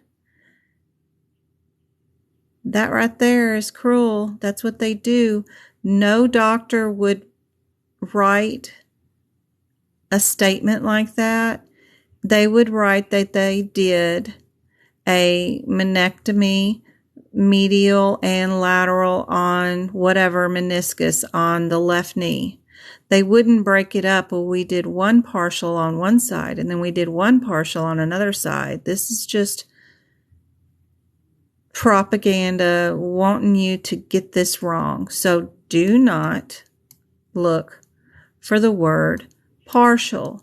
Just like I tell y'all on those E&M questions, when it says ED everywhere or ER everywhere, we don't look at that word. We block it out of our sight. We don't pay attention to it. Don't look for the word partial on these. Please look for the medial and lateral. You gotta look for those. Hey, moms, how's it going? Yeah. I knew y'all'd love this. I've been teaching this during my live tutoring with people and just blowing their minds with these 3 questions. So, Go-Kart wanted the answer for the last question. I don't remember. Where was that question?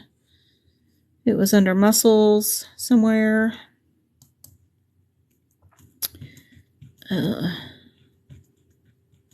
It's under muscles somewhere.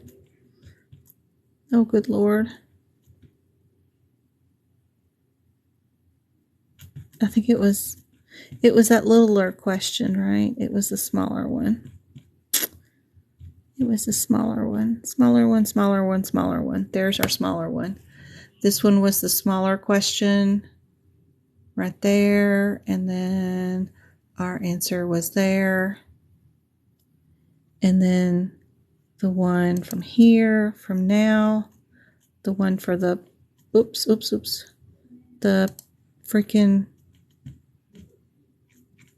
crazy one I just did is somewhere. What did I do with that one?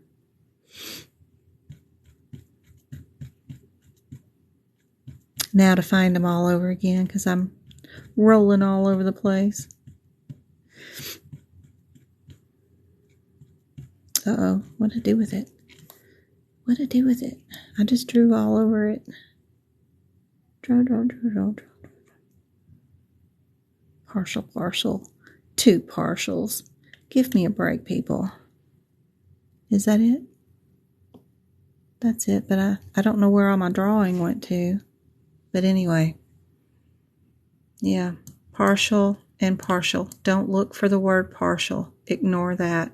You need to look for the words lateral and medial. Yep. It's the only way you'll get that one right and know it's an 80, which is complete. But keep in mind what Jen's always told you is that if there is 2 answers with the same answer, there's a reason. You could eliminate your 81, which would be partial anyway, and you wouldn't even look that up. All you need to know is, do I code this one and that one together? What is our 75? It's the Synvisc, and all you would look up is this down here at the bottom. It would know that your answer's A anyway. So if you're not reading the question anyway, and you're doing it with the process of elimination, like I've taught you, you wouldn't even need any of that knowledge to be able to pick the partial and partial out to know that that's a complete. I know y'all hate doing the process of elimination, say it never works, but man, for a question like that, it really does save you a lot of time. When you have the same answer written twice, there's usually a reason why. And you would avoid a lot of issues. And yep, we need that because we did all of that and we ended up doing the nerve removal. So because we did do the 2 procedures, we would pick A. But irregardless, it's a rough question. And that's why you want to avoid answering or reading the questions at all cost. You really don't. And you only want to read from the bottom up if you have to. If you have to. A lot of times the codes will tell you which one's the right answer without you having to worry about any of that. Who am I on? What am I on right now? This is Jackie's from today. I did her tutoring. It's what she learned.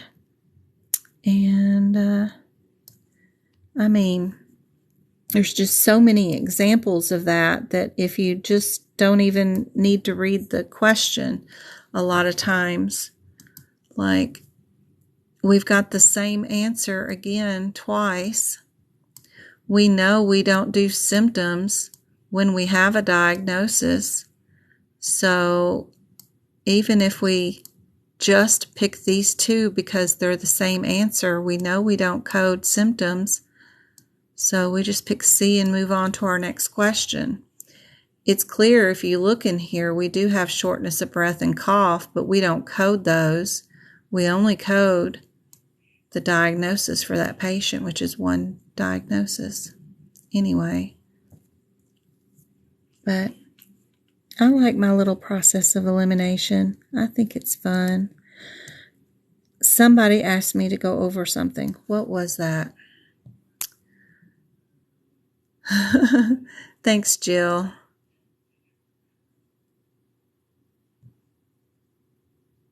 Put the example in your books. Yes. Who asked me to do something? I was supposed to do something after all of this. What's the answer to the last question? I did that one. Okay. Maybe I didn't. Maybe there wasn't anything I was supposed to do. I forgot. Darn Jill. They are so mean. AAPC is mean. 10 more minutes. Truth, guidelines, sequencing. Okay. It was me. Somebody said something. Okay. Guidelines. So that's right. What do I do about guidelines? All right. So what I do about guidelines is... Where's my book? Here's my book. I move my guidelines to my book and all over my book wherever I need them. So like my burn guideline, burns, you code the 3rd degree, 2nd degree, and 1st degree in that sequence. 3rd degree will be first, 2nd degree will be next. I write it even in the index. Any of those burn codes or what? They're T codes or something? What are they? Where's Burns? Burns is down here. So, yeah, T21. So if I go to, where the heck is T21? Go to T21 in here somewhere. I've got my same guideline right here done. Then if I have burns, I'll have examples. So for sequencing, what I'll do is write out a whole case on the side up here. This was like a 3-year-old who pulls a pot of water down off the stove. They ended up with 1st degree burns down the face, 2nd degree burns on both arms, 5% body surface. They used Silvadene cream. They bandaged up both arms. Total body surface area was 11% burned. They cleaned the wounds, put dressing on, and sent the kid home. The codes in order for this would have been those 2 CPT codes, which this example is also in the CPT book with all the diagnosis codes too. I would go there to the CPT book and write this example there too. Then my first diagnosis code all the way to my last are in sequence of how we're supposed to code them. I put this example at the very first diagnosis code, which is my 2220, and I circle it here, keep it in purple. If I go to my 2nd or 3rd or whatever, even that X code, it's going to have in purple, I have an example on this page for that code. So then I would just go to my 15 and I could see the full example with the sequencing written. That's what I do for that kind of stuff, for guidelines. Things like the sepsis, I move all 4 of those guidelines to that area. My external causes, for knowing how to sequence all the external causes. It's not only done in chapter 19, but it's done in chapter 20 this way. But you can go to the external causes index, which you have right after all the indexes for all of your cancer. And I have all of those listed here too, under injury. And then after all of the cancer ones, you have another alphabetical index for just external causes, which is not your alphabetical index, but it's after all your cancer ones. I put it here too, and then I highlighted and did in color coding just like that. So if you go to the word status in here, you can see which ones are pink. The pink ones are the activity. You can go to the blue, which is our intent. I can go to status and see all those. Those kinds of things are all here. I'll have examples throughout the book listed that way too. Even chapter 20 is done that way too. And these are never coded first. Chapter 19, external causes can be coded first, but not chapter 20. So I have that note added here. Cancer. So cancer has like 6 different guidelines that you need to know about when you're coding those. More than books tearing apart. So I wrote all the guidelines here on the very first page of neoplasm so that I know them, the sequencing. So if they have anemia due to cancer, it's cancer first, then anemia first, but it's reversed if they're dehydrated due to the cancer. Dehydration comes first, then cancer. I just wrote them all here, all 6 of the different guidelines with the sequencing, with the codes that would be different based off the sequencing, right there on that page. I did diabetes for you guys recently, and put that one up on the medical coding by Jen. All the diabetes, whether it's gestational diabetes, you got diabetes from getting your pancreas removed, whatever it is, if it's diabetes related, I put them all on the pages where E10 and E11 are. I think that's in this book. Just so I'd have all of them in one location that I could run to really quickly and have them all on one page. They're all listed here with all the sequencing, whether you had pre-existing type 2 diabetes or pre-existing type 1 diabetes but got pregnant. How would you sequence those? Everything that has to do with diabetes, I have them all written out right there with the sequencing. So that's what I do. I take the top 10 diagnosis codes and do them that way. You know you're going to get sepsis. You know you're going to get burns. You know you're going to get a pressure ulcer. You know you're going to get CKD. Where's our CKD? You know you're going to get that N18 with a bunch of stuff from hypertension. So writing out some sequencings for that area is super helpful. I think it's, yeah, our CKDs. I wrote it in a different book instead of this one. Some of it I have it in 2021. Some of it I have it in 2022. But all your hypertensions, your impending heart attacks, I wrote up little examples of how we're supposed to code those with the sequencing in them, all in the ICD-10 book at the codes, so that I don't have to go up to the very front and decipher all my chicken scratch that I wrote out for each one of these guidelines, or my highlights through all this mess, because it gets crazy trying to find your guideline. It's better just to move it to the diagnosis codes, because you're going to be looking up those diagnosis codes anyway, and then trying to decipher up here all your guidelines from your notes. It's just a nightmare. So I like writing it over there at the guidelines. Impending heart attack. All you got to do is look up in the alphabetical index, which is super easy to do, the word impending. That means Doc knows you coming in, and he knows you fixing to have a heart attack. There ain't nothing he can do about it, but you're going to have one. That's it. It's the same thing as coronary syndrome diagnosis, and it's also the same diagnosis as a myocardial infarction. Those are all the same, and all you need to know is what word to look up in your index, and it tells you exactly what to code. So, impending. Just look it up. Write it up. That's it. Thank you so much, Twinkle, letting me know about time.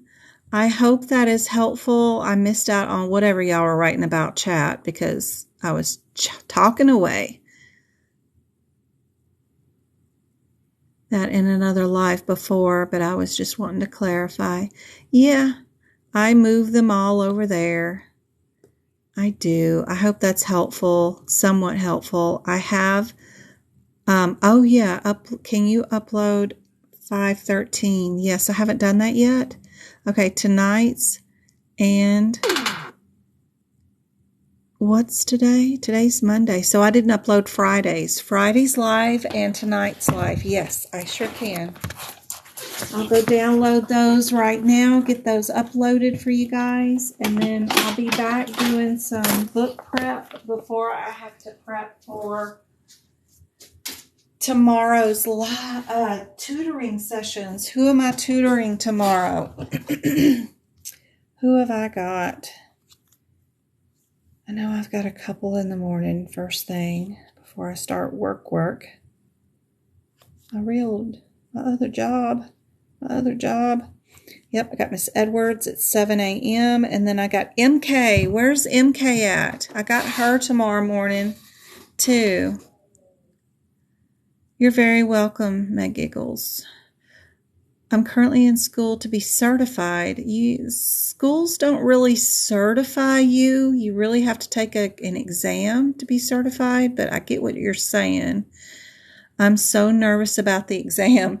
You're going to do great. Just keep watching me.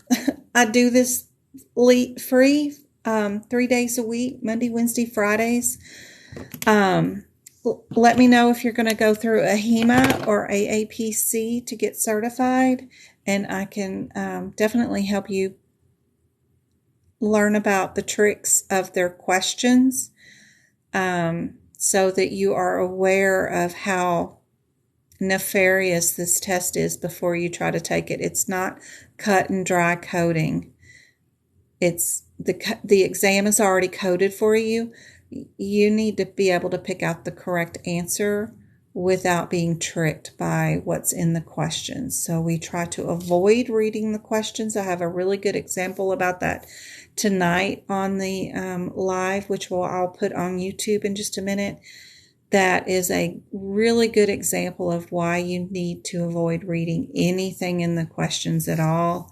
So that's super helpful. What's the difference between other joints and any joints? You really don't need to worry about that because there is no CPT codes dealing with any surgeries in a joint. Actually, we only deal with bones. And until we go into ICD-11, which will happen in the next couple of years, we won't have as many joint codes as we need to worry about for our certification exams. As of right now, a joint is considered in relation to its bone. So humerus, those kinds of things are all the only thing that you need to know about your elbow. So the knees are going to be your femur and other things like that, your patella, but it's all bone related, not joint related as of now, which is a great time to get certified so you don't have to learn all the joints of the body in years to come for this exam.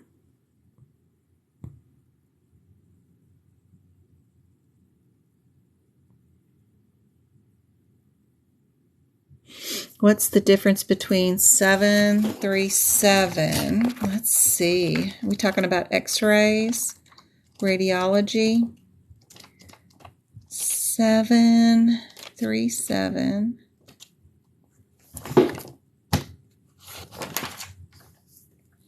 Seven, 18.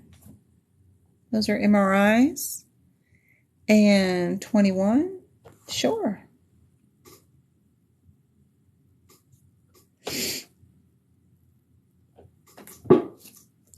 MRIs of the joints, lower extremities, no contrast, with contrast, without contrast. MRI, any joint, lower extremity, other than a joint. So MRI, the